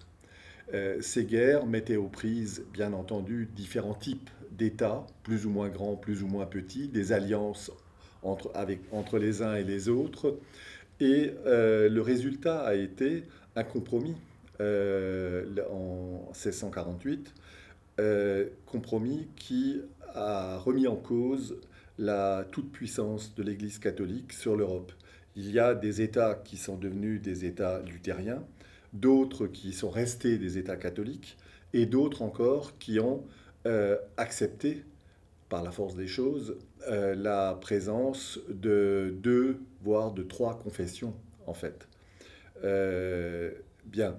Donc on a ce contexte concret-là de guerre politico-religieuse, et après ces guerres politico-religieuses qui ont été épouvantables, Jacques Callot le montre dans ses gravures, des écrivains allemands en rendent compte de manière magnifique, et après cela, la nécessité est apparue, et elle a été formulée par différents auteurs, de faire en sorte qu'on arrive à séparer le religieux du politique, de faire en sorte que les lois politiques ne soient plus des lois religieuses, et de faire en sorte que les membres de la société puissent vivre sans suivre des préceptes, des normes religieuses.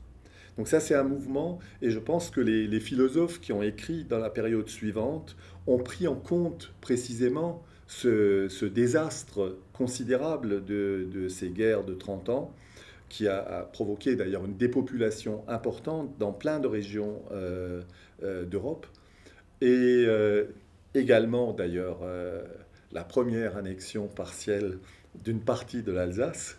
Et donc les philosophes ont joué un grand rôle pour populariser ensuite la nécessité de séparer l'Église de l'État, parce que sous l'Ancien Régime en France, par exemple, les deux étaient étroitement liés. Le roi s'appuyait sur une légitimité divine, l'Église catholique bénéficiait de privilèges en raison de ses liens avec la royauté, et en même temps, les sujets du royaume étaient plus ou moins fortement tenus de suivre les préceptes religieux. Il n'y avait pas de divorce, par exemple, à l'époque. Le divorce intervient la première fois au moment de la Révolution. Les droits des religions minoritaires, je pense aux protestants et aux juifs, ne sont pas respectés. L'état civil est tenu par le clergé séculier. Donc, on a progressivement un mouvement qui vise à se dégager des tutelles et des normes religieuses.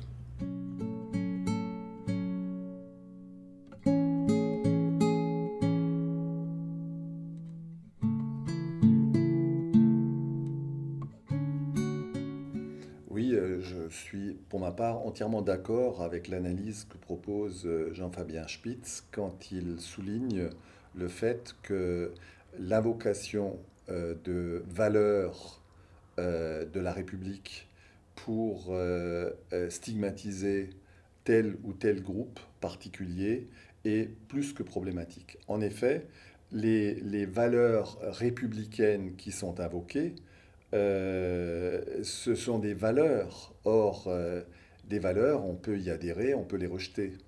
Les valeurs ne sont pas des textes de loi, ne sont pas des principes. Donc il faut faire une distinction. Cette histoire de valeurs républicaines, c'est extrêmement flou. Ça vise essentiellement à stigmatiser, et ça vise à, comment dire, à jeter un voile sur les vrais problèmes, à ne pas voir que la République, précisément, s'est totalement désintéressée depuis ce grand tournant néolibéral qui, en fait, a été entamé dans la deuxième moitié des années 70, mais qui a été ensuite, je dirais, consolidé vers 82, 83, 84, quand les socialistes au pouvoir ont trahi leurs engagements initiaux, et qui a été accentué ensuite quand la droite est revenue au pouvoir, évidemment.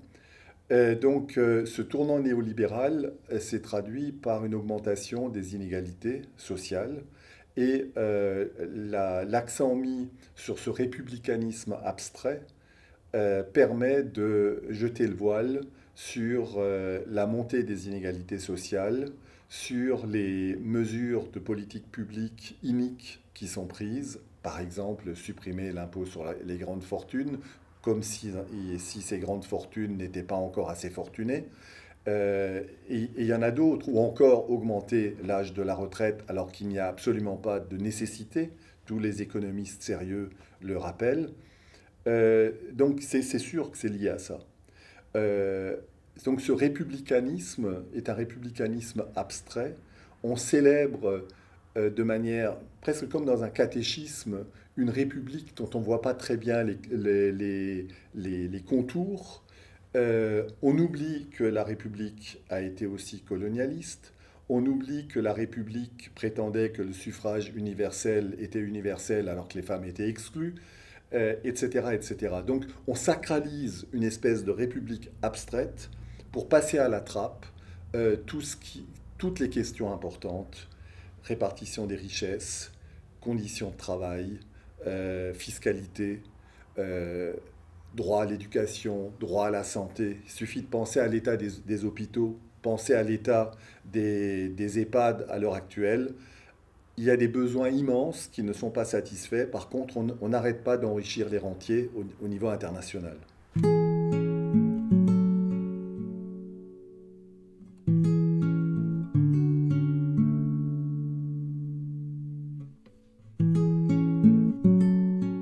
Je dirais en premier lieu, et ça je le dis aussi par rapport à ma propre pratique professionnelle quand j'étais enseignant en secondaire, pendant 17 ans quand même, avant d'être enseignant dans le supérieur où la liberté d'expression est quand même totale.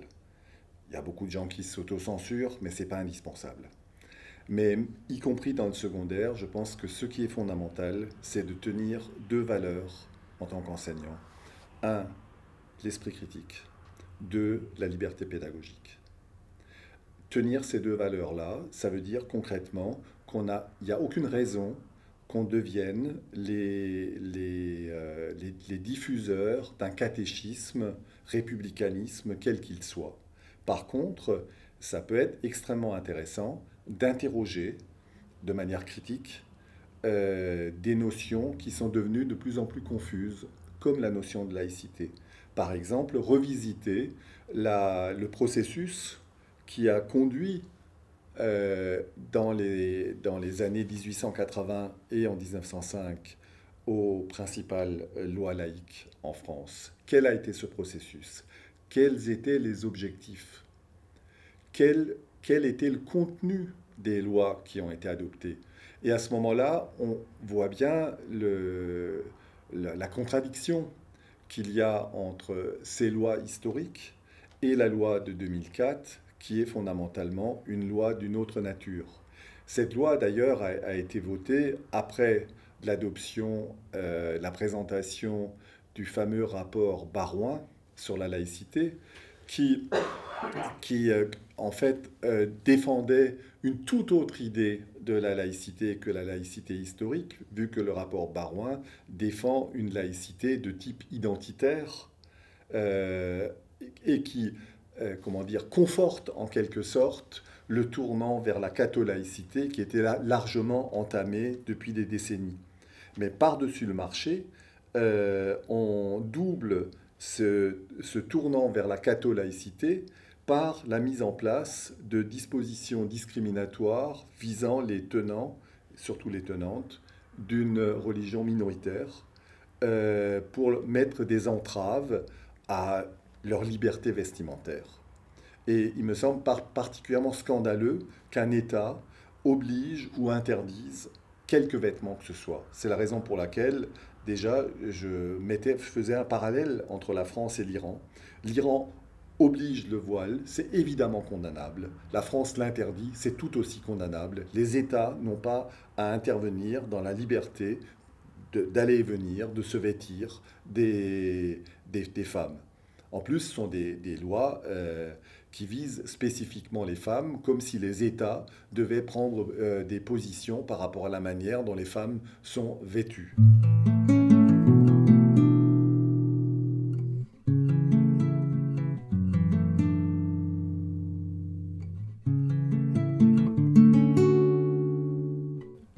D'abord, le tournant néolibéral est un tournant qui a été préparé théoriquement par des auteurs comme Hayek et tous les autres auteurs proches de lui qui se réunissaient dans la Société du Mont Pèlerin. Ce tournant a été mis en œuvre de manière expérimentale, je dirais, après le coup d'État de Pinochet au Chili, dès 1973 et les années qui ont suivi. Ce tournant a été accentué. Évidemment, le Chili, c'était, je dirais, un banc d'essai. Ce tournant s'est véritablement développé quand, sous Reagan et sous Thatcher, les États-Unis et l'Angleterre ont mis en œuvre des politiques visant les salariés, restreindre les salaires et augmenter les profits, parce que ces politiques visaient principalement à faire face à la chute des taux de profit qui était déjà assez significatif dans le cours des années 60 aux États-Unis. Et par la suite, il faut bien voir que ce tournant néolibéral a été renforcé par la trahison historique des partis sociodémocrates partout dans le monde, que ce soit les démocrates aux États-Unis ou le PSOE en Espagne, le SPD en Allemagne et bien sûr les travaillistes de Blair en Angleterre. Donc la trahison des socialistes a permis d'accentuer ce tournant. Et le résultat de ce tournant, c'est la baisse considérable de la part des salaires dans l'ensemble des revenus distribués et l'augmentation parallèle, bien entendu, de la part des profits sous différentes formes. Il faut ajouter à ça que dans cette période ont été mis en place toute une série de dispositifs qu'on appelle paradis fiscaux, par exemple, qui permettent aux plus riches, aussi bien aux entreprises les plus riches qu'aux particuliers les plus riches, de dissimuler leurs revenus de toutes sortes qu'ils captent ici ou là pour ne pas payer d'impôts. Et le fait que l'ensemble, aussi bien des entreprises que des particuliers riches, payent moins d'impôts, soit parce que les revenus sont dissimulés, soit parce qu'on leur permet par des dispositifs divers de payer moins d'impôts. Par exemple, les milliardaires payent moins d'impôts en France qu'un prof du secondaire en pourcentage. Donc tous ces dispositifs font que finalement s'accumule une richesse considérable à un pôle dans la société, mais qui est très peu visible, d'autant plus que la rente, c'est une rente internationale. C'est-à-dire que les rentiers qui touchent, par exemple, les dividendes des autoroutes privatisées, ils sont partout dans le monde. Ils ne sont pas uniquement en France. Il y a là il y a une prime qui est donnée à la rente internationale, en quelque sorte. Donc voilà. Alors maintenant, il y a ça, il y a cette aggravation. Et les mesures discriminatoires qui sont mises en place servent à la fois de voile pour masquer le problème réel, diviser au sein de la société les salariés, plutôt qu'ils s'en prennent aux politiques mises en œuvre dans le cadre néolibéral favorisant la rente internationale, qui s'en prennent à ceux qui n'ont pas la même couleur de peau, qui n'ont pas la même religion, etc., etc.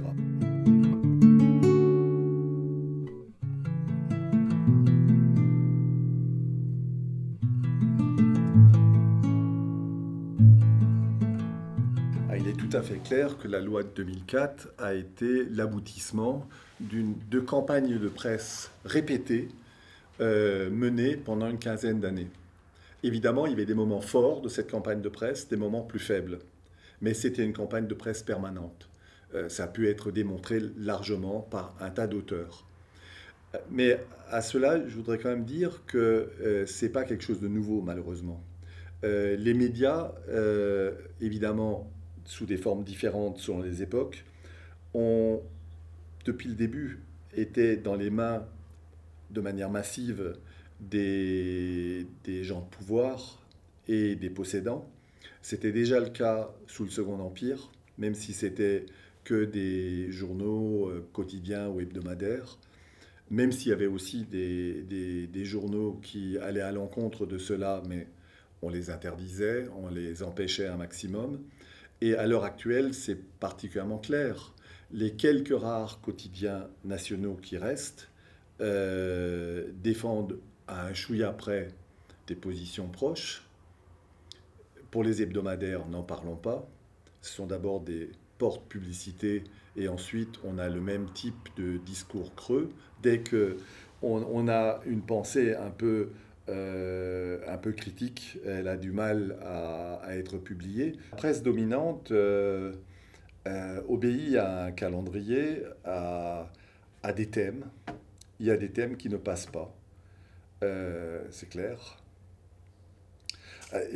Il y a pire que la presse nationale. C'est la presse quotidienne régionale, qu'on nomme aujourd'hui la PQR. Le premier groupe de presse en France, c'est le groupe de presse d'une banque, le Crédit Mutuel, qui détient 9 ou 10 quotidiens régionaux, dont les dernières nouvelles d'Alsace, le Républicain Lorrain, le Dauphiné Libéré, toute une série d'autres. Mais c'est absolument hallucinant comment fonctionne cette presse. Et elle est sur le même modèle, ou plutôt dans les autres pays, on a le même modèle. Moi, je regarde un peu l'Allemagne, on a le même modèle de presse. Mais en même temps, ce qui est réconfortant, quand même le dire, c'est que cette presse se lit de moins en moins. Dans le cas des dernières nouvelles d'Alsace, on constate que, alors qu'ils ont le monopole sur un département, sur le Bas-Rhin, leur double, c'est le même groupe, l'Alsace dans le Haut-Rhin, mais les dernières nouvelles d'Alsace ont perdu plus de la moitié de leurs lecteurs par rapport à l'après-guerre, alors qu'à l'époque, il y avait d'autres quotidiens. C'est dire que les jeunes générations ne lisent plus. Et même dans les générations plus anciennes, la presse écrite est de plus en plus abandonnée, précisément parce que sa fonction de propagande est de plus en plus identifiée. Et précisément, Internet gêne tous ces gens parce qu'on peut aussi y trouver des choses intéressantes. Il n'y a pas que du complotisme. Évidemment, ces gens-là voudraient que tout ce qui n'est pas eux, c'est du complotisme, ce qui n'est pas vrai. Et il y a de plus en plus de personnes, dans les jeunes générations, mais aussi dans les générations plus âgées, mais qui maintenant utilisent Internet, qui se nourrissent d'argumentaires et d'analyses et d'informations qui sont autrement plus intéressantes et critiques par rapport à un tas de sujets. Comment pourrait-on expliquer le succès massif des manifestations contre l'allongement de l'âge de la retraite, alors que l'essentiel des médias dominants, télé, radio ou quotidien, évidemment hebdomadaire, fait un battage monstre sur le fait que ce serait inéluctable. Donc il ne faut pas désespérer.